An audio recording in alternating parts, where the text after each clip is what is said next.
If you're into off-roading and you like cool breezes and mountain scenery, you should check out the San Juan Mountains in Colorado.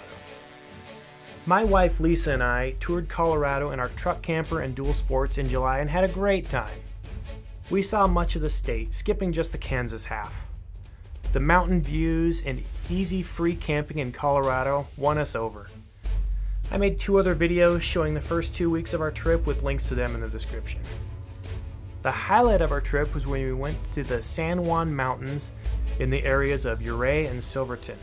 This is the most scenic part of Colorado, and it isn't even overrun by vacation homes in our galleries yet.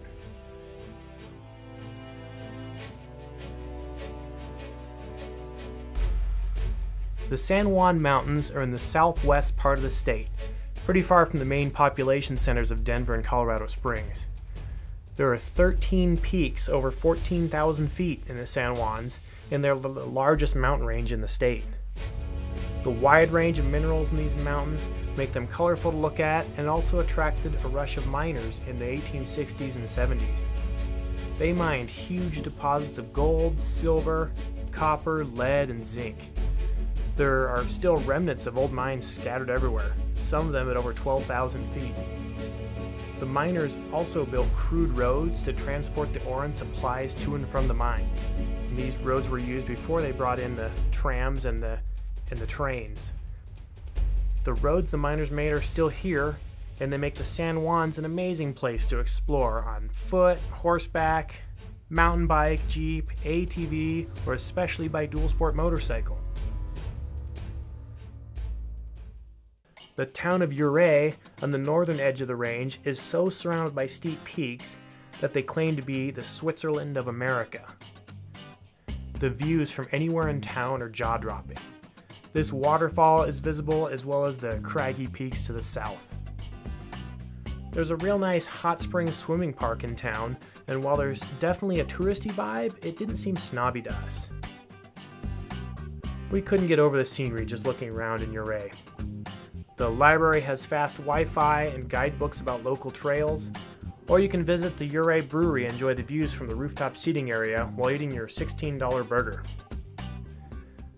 There are a bunch of jeep roads leaving right from Ouray. This year the majority of the famous San Juan high passes are closed due to snow, even in late July. Imogene, Black Bear, and Yankee Boy are all closed. Judging by the snow piles I saw, they won't be open this year at all. That didn't stop us from exploring though. I met a new friend, Steve, in Colorado. He's also from Reno and also rides a KTM dual sport. We rode out of Ouray on Yankee Boy Pass Road. Right away, we're on narrow roads with steep cliffs and avalanche piles down below with creeks flowing underneath. We crossed lots of streams and puddles since it was raining on and off, which meant no dust and an epic day. The trail is definitely steep and rocky, and we loved it. It seemed like the scenery couldn't get any better, but every time we turned a corner, it was a Bob Ross painting. I have been to a lot of amazing places on my motorcycle, but this is the best I've seen.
There was so much water, my bike's connectors got wet and the spark shorted out.